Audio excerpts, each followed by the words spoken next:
Yo, go. What's going on, G-Dot family? Now, before we get the video, I just want to ask y'all a question. Y'all let me know if I'm bogus or not in the comments. When I was in LA, I went out with a girl, right? Went out to eat, got some food, came back to the crib, chilled. They ain't do nothing, you feel me? We ain't do nothing. Went to sleep, boom. Got up the next morning, took her to work. You feel what I'm saying? Took her to work, dropped off at like 6 in the morning, 5 in the morning, 7 in the morning, something like that, right? Am I bogus for cutting off because she didn't brush her teeth, bring no change of clothes, or take a shower before she went to work and she just got up from my bed and just, you feel what I'm saying? She didn't brush her teeth the night before, the morning after, ain't take a shower, ain't wash her face, ain't do nothing, just went straight to work. Am I bogus for cutting off? Because I feel like that was dirty as hell. Am I wrong for that? Let me know, gang. I feel like that was bogus. But let's go ahead and get straight into the video. Don't forget to like, comment, subscribe, hit the notification bell. Let's get it. Man, what's up, everybody? Welcome back to another episode of EOS. It's 1090 Jake, man. I'm rocking with y'all. Y'all rocking with me. And for this video, y'all see the title. Let's get right into it. Let's do it. We don't play with no brothers, nigga. On my butter. We do it. Don't play my slide. On folks great, we'll guess like that. Switchy.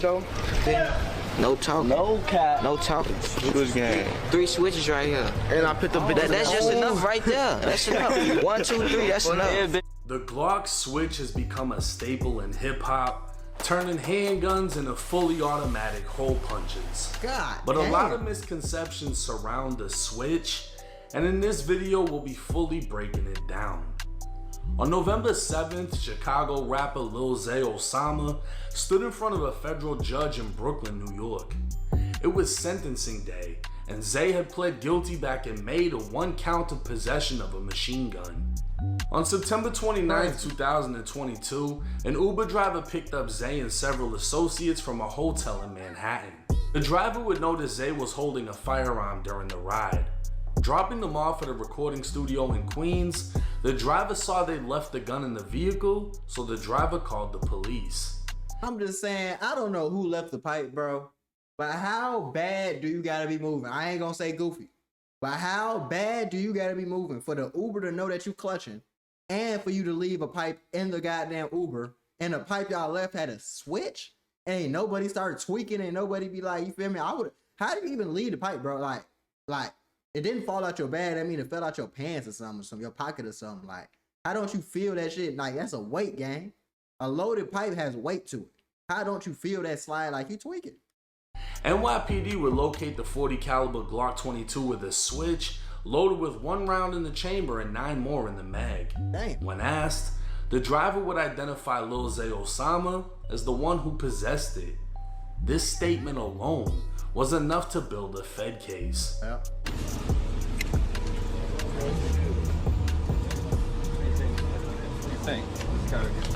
What's happening? Just put your hands behind your back. What happened? We're gonna sort it all out. We're gonna sort it all out. What is going on? We're gonna sort it all out. I'm the manager. I'm just being detained right now. So back up. I'm just.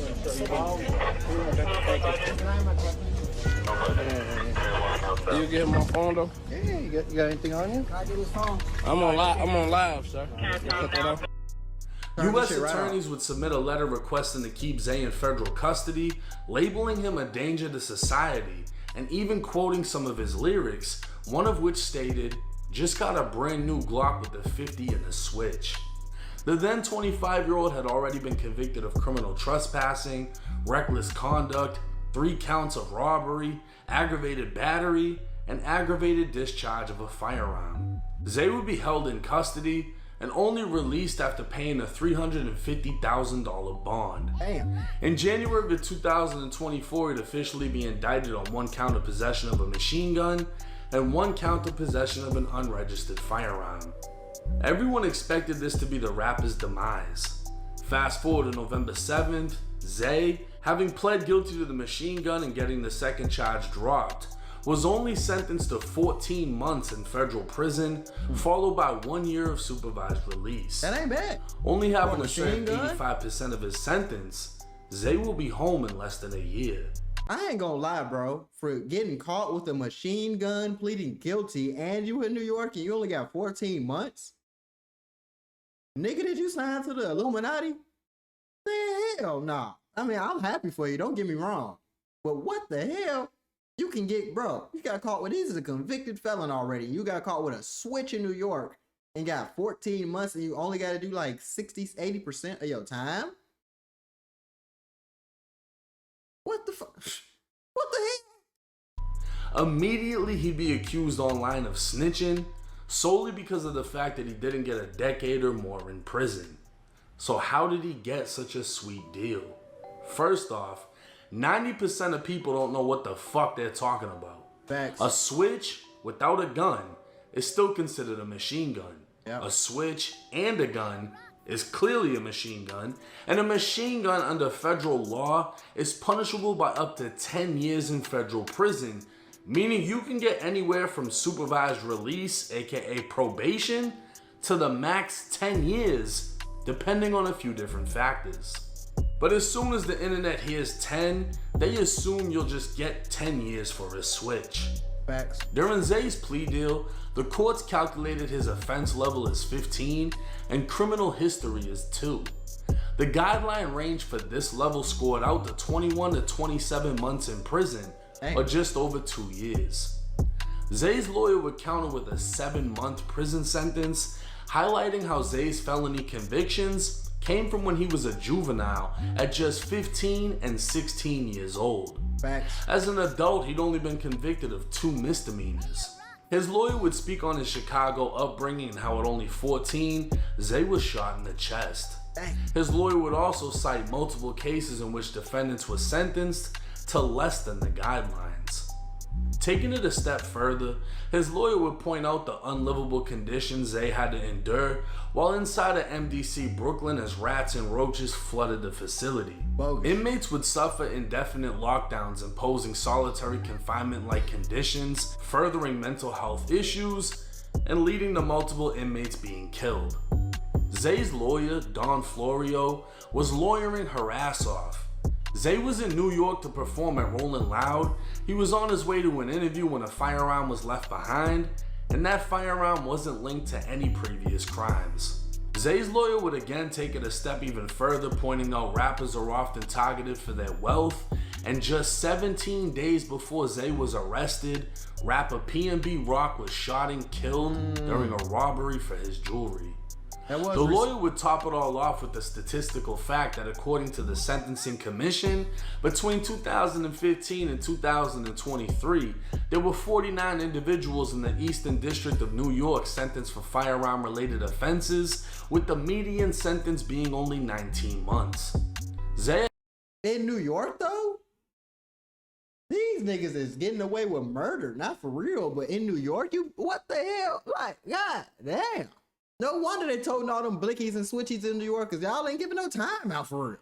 Had already served 8 months total fighting this case, and another 4 months from a state case, meaning he's already been incarcerated for 12 months. Now the US attorney would argue back, highlighting Zay's DNA was found on the weapon, and request he be sentenced to 27 months in federal prison. They'd also try to assassinate his character, speaking on Zay's 2023 arrest following a high-speed chase in Illinois, where police found a Glock 29 with a laser extended magazine and a switch, and a Glock 19 with a 50-round drum and deface serial number. At the time, Zay was wearing a $90,000 necklace that was allegedly, according to the US attorney, stolen during an armed robbery in New York. At no time was cooperation ever brought up in this case. At no time did Zay ever point the finger arguing the weapon belonged to anyone else, and at no time did his lawyer or the US attorney highlight a 5K1 or any other factors that would have reduced his sentencing by cooperating. In the end, Zay would receive 14 months in prison, 1 year of supervised release, and a recommendation that he be housed in FCI Thompson, closer to his family in Chicago. That's crazy. With the internet claiming Zay must have ratted, he'd take to his Instagram story addressing the rumors saying, "Stop believing everything you hear or see on the internet. You really think you can get 30 years for a switch? Hell no. I don't care what state you in. Facts. But switches is dangerous and carry 3 or 4 years, maybe less, depending on your background. But they becoming a problem in a lot of cities, so it might be worse for you. Different strokes for different folks. I caught a blessing. Don't look at my situation and think you need a switch, cause it can end bad for you. Stop playing with snitching for real. Have 1090 Jake look up my Switch case. Now, not only did Zay get a sweet... That's crazy because, okay, shout out to 1090 Jake, because a lot of people be saying he a culture vulture, he be like exposing people, but I feel like he's doing a service to the community because he's exposing a lot of you cap-ass niggas. A lot of you niggas be on this tough gang, super rough shit, but then be snitching behind closed doors. So I feel like it's only right he expose y'all, but he does stuff like this too to clear people's name up. So 1090 Jake gets full respect for that. Deal, but he's also signed to Warner Records, could afford a $350,000 bond, and a New York top lawyer. So to sum it all up, if you ain't rich, don't tow the Switch. Nah, I'm just playing. To sum it all up, because of his weak criminal history, right? Because they're not using anything that he hasn't been convicted for. He might have open cases, cool, but whatever. Adult convictions, misdemeanors. Juvenile shit, felonies. But it's been a long time and they're trying to portray that he's changed his life and become an artist and got a record deal and he's obviously worth a lot of fucking money.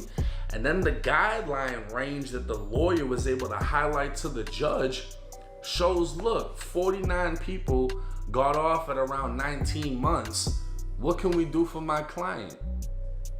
This is clearly a case of money talks, bullshit walks. No, for sure. That's why he was not lying. If you do not have, look, here's the one thing, even besides a Switch, F a Switch, if you don't got lawyer money, get out the streets.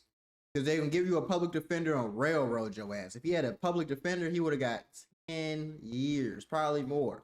But you got that money on, you can post bail, you got some positive shit going on. And like you said, it just depends on criminal history. All his shit had to do when he was a minor. So you feel me? Don't, record clean when you an adult. Yeah, a couple misdemeanors, but he cool. But if you was doing wild shit, that's why Lil Wet, you feel what I'm saying? I forgot how many years he got, but he got some years. That's why Lil Wet got them years, because all his shit was as an adult. And he had felonies as an adult. So that's different. You feel what I'm saying? Different strokes for different folks, but stop throwing that rat name on people just because you don't understand how they got out early. Just because somebody got out or they got a favorable case or a favorable, you know what I'm saying? Don't mean they snitch. Money talks. You got a good lawyer, they're going to do their damn job. You got a bullshit lawyer, yeah. You feel me?